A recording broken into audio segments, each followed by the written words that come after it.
Friends, welcome back to my channel. मेरा नाम सुमिता मोहन है। मैं एक हो'ओपोनोपोनो हीलर हूँ। आज के वीडियो का टॉपिक है कि क्या रेस्ट करना या जीवन में कुछ समय अपने लिए निकाल लेना गलत है। तो इसका आंसर हम वीडियो के एंड में ढूंढेंगे। अभी एक छोटा सा प्रश्न पूछती हूँ आपसे कि पूरे दिन काम करने के बाद हम रात को सो जाते हैं, क्या वो गलत है?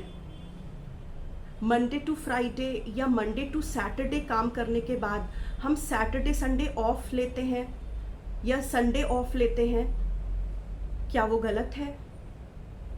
जब कोई त्यौहार आता है तो हम ऑफिस से या अपने काम से छुट्टी ले लेते हैं, क्या वो गलत है? अगर ये सब गलत नहीं है तो हम क्यों घबरा जाते हैं जब ये रेस्ट का पीरियड कुछ महीनों का, कुछ सालों का हो जाता है? ये ज़रूरी नहीं कि हम दिन रात 24 घंटे 365 दिन जब तक जीवित हैं सिर्फ काम करें। कुछ समय अपने लिए भी निकाल सकते हैं, या अगर वो यूनिवर्स के द्वारा दे दिया गया है तो उसे अच्छे से बिता सकते हैं। मैंने कई बार देखा है कि जब ये बड़ा पीरियड लाइफ में आ जाता है जिसमें आपके पास कुछ करने को नहीं होता, मतलब ऐसा तो शायद कभी नहीं होता कि आपके पास कुछ करने को नहीं होता, क्योंकि हम डेली बहुत सारे काम करते हैं, बट कुछ स्पेसिफिक काम हो रहा होता है जो नहीं करते हैं। जैसे कि अगर जॉब चली जाए तो बस क्या हो रहा होता है कि हम अपने घर से रोज़ ऑफिस नहीं जा रहे होते हैं, ऑफिस का काम नहीं कर रहे होते हैं, पर हम अपने डेली के तो सारे काम कर रहे होते हैं। खाना खा रहे होते हैं, नहा रहे होते हैं, बाज़ार में सब्जी भी लेने जा रहे होते हैं, सब काम वैसे ही हो रहे होते हैं। बस एक स्पेसिफिक काम नहीं हो रहा है और उससे यूनिवर्स ने आपको कुछ दिनों की, कुछ महीनों की या कुछ केसेस में कुछ सालों की छुट्टी दी हुई है। तो हम इतना घबरा क्यों जाते हैं? हम क्यों नहीं सोचते कि जैसे दिन के बाद रात आती है कि हम सो के अपनी बॉडी को रीजुविनेट करके अगले दिन सुबह के लिए फिर से तैयार होके अपने काम पे जा सकें। मंडे टू फ्राइडे काम करने के बाद सैटरडे संडे छुट्टी लेके अपने माइंड, बॉडी, स्पिरिट, सोल सबको रीजुविनेट करके अगले मंडे फिर से काम पे जा सकें। ये होता है तो क्यों नहीं ये हो सकता है कि अगर कुछ महीनों, कुछ सालों का गैप आपके डेली के जो आप काम कर रहे हैं उसमें आ गया है, तो उसको एक्सेप्ट कर लें कि ये रेस्ट का पीरियड मुझे यूनिवर्स ने दिया है कॉन्टेम्पलेशन के लिए, कुछ सोचने के लिए, कुछ समझने के लिए, या कोई नई चीज़ सीखने के लिए।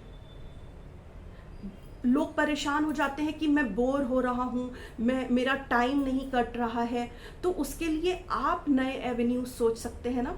कोई नई स्किल सीख सकते हैं, कोई नया कोर्स ज्वाइन कर सकते हैं। और अगर ये सब भी नहीं करना चाहते तो आप घर में ही रहते हुए अपने परिवार के लोगों की मदद कर सकते हैं।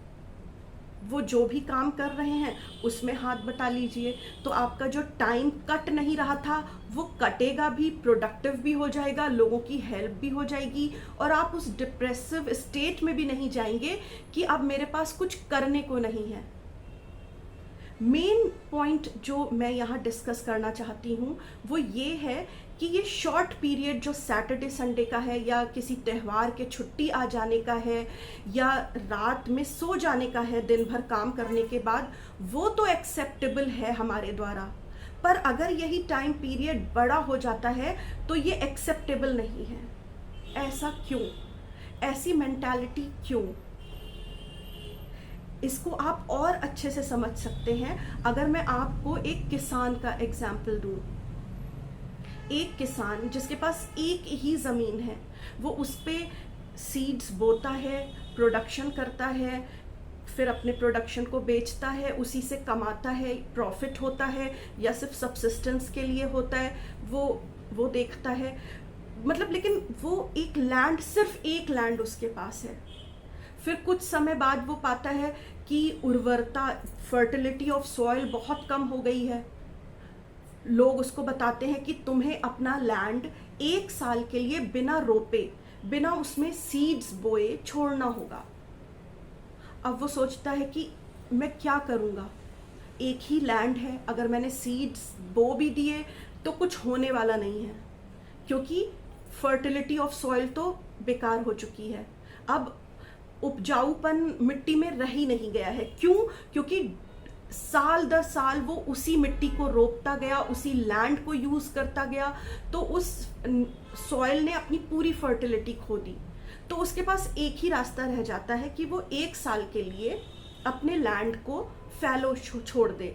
फैलो मीन्स कि बिना रोपा हुआ छोड़ दे, और उस मिट्टी को उपजने का टाइम दे, उस मिट्टी को फिर से फर्टाइल बनने का time they. In the mean time वो कुछ और करता है, या तो वो डेयरी फार्मिंग कर लेता है, या गांव में कोई और काम ढूंढ लेता है जिससे कि उसकी लिविंग चलती रहे।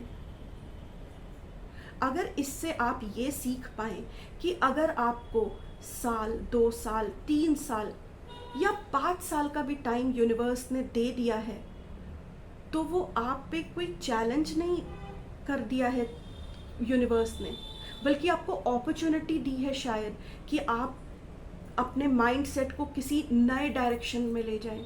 जो कुछ आज तक होता आ रहा था वो कहीं कुछ गलत था जो रोका गया, और अब आपको टाइम दिया गया है कि आप सोचिए, समझिए और अपने आगे आने वाले जीवन के लिए निर्णय लीजिए। क्या फ़र्क पड़ता है कि ये टाइम जो आपको रेस्ट का दिया गया है ये बहुत लंबा है या बहुत छोटा है? अगर आपके अंदर यूनिवर्स पे विश्वास है तो आप इस टाइम को काटेंगे और बहुत अच्छे से बिताएंगे, प्रोडक्टिवली बिताएंगे। आप कोई नई स्किल सीख लेंगे, कुछ नया कर लेंगे। पर अगर आप डिप्रेशन के स्टेट में चले जाएंगे कि कुछ नहीं हो रहा, कुछ नहीं हो रहा, तो आप और नेगेटिविटी अट्रैक्ट करेंगे। ये रेस्ट का टाइम भी जो यूनिवर्स देता है उसके पीछे भी कोई पर्पस है। उस पर्पस को आपको समझना है। ये नहीं सोचना है कि ये क्यों हो गया, ये जॉब क्यों चली गई, ये रिलेशनशिप क्यों टूट गया, मेरे पास तो अब कुछ करने को नहीं बचा, ये बिजनेस क्यों बंद हो गया। जो हो गया वो पास्ट है, जो आने वाला है उसके बारे में सोचिए, और वो आएगा। पर कई लोग ये सोचते हैं कि नहीं आएगा, नई जॉब नहीं आएगी, नया रिलेशन नहीं आएगा, या पुराना रिलेशन ठीक नहीं होगा, बिजनेस बंद हो गया है तो नहीं चलेगा, या नया बिजनेस नहीं स्टार्ट होगा। जब आप ये सोच लेंगे कि नहीं होगा तो नहीं होगा, पर आप सोच लेंगे कि होगा तो ज़रूर होगा। तो अगर आप में से किसी को भी ये लंबा पीरियड रेस्ट के लिए मिला हुआ है तो इसको ऐसे मत सोचिए कि ये बेकार पीरियड चल रहा है, ये खराब समय चल रहा है मेरा। ये सोचिए कि डिवाइन ने आपको रेस्ट करने का समय दिया है, कॉन्टेम्पलेट करने का समय दिया है, रिजुविनेट करने का समय दिया है, और जब ये पीरियड ख़त्म हो जाएगा तो मैं बाउंस बैक करूँगा। अगर आपको ऐसा भी लगता है कि ये एक अंधकारमय टनल है जिससे कि मैं चला जा रहा हूँ, जाने कितने सालों से चला जा रहा हूँ, तो भी याद रखिए दोस्तों, हर टनल का भी एक एंड होता है। अगर उस टनल में घुसने की शुरुआत हुई है तो उस टनल का अंत भी कहीं होगा, और टनल के उस तरफ सूर्य चमकेगा। बस विश्वास बड़ी चीज़ है। आपको सोचना है कि इस रेस्टिंग टाइम का, ये जो टाइम आपको मिला है, इसका यूज़ कैसे करना है। और अगर आपके अंदर इसको लेके कोई नेगेटिविटी हो कि मैं रेस्ट नहीं कर सकता, मैं ब्रेक नहीं ले सकता, तो इसको आप हो'ओपोनोपोनो प्रेयर के द्वारा क्लियर कर सकते हैं। अपने राइट हैंड को अपने हार्ट पे रखिए और मेरे साथ रिपीट करिए, आई एम सॉरी यूनिवर्स कि मैंने हमेशा ये सोचा कि मुझे दिन रात लगातार बिना थके काम करना है।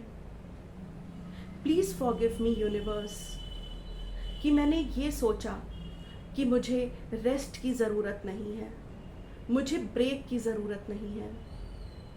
प्लीज़ फॉरगिव मी यूनिवर्स, मुझे नहीं पता ये नेगेटिव थिंकिंग मैंने कैसे और कब अपने कॉन्शियस और सबकॉन्शियस माइंड में स्टोर कर ली। थैंक यू यूनिवर्स मुझे ये बताने के लिए कि रेस्ट का पीरियड ख़राब नहीं होता।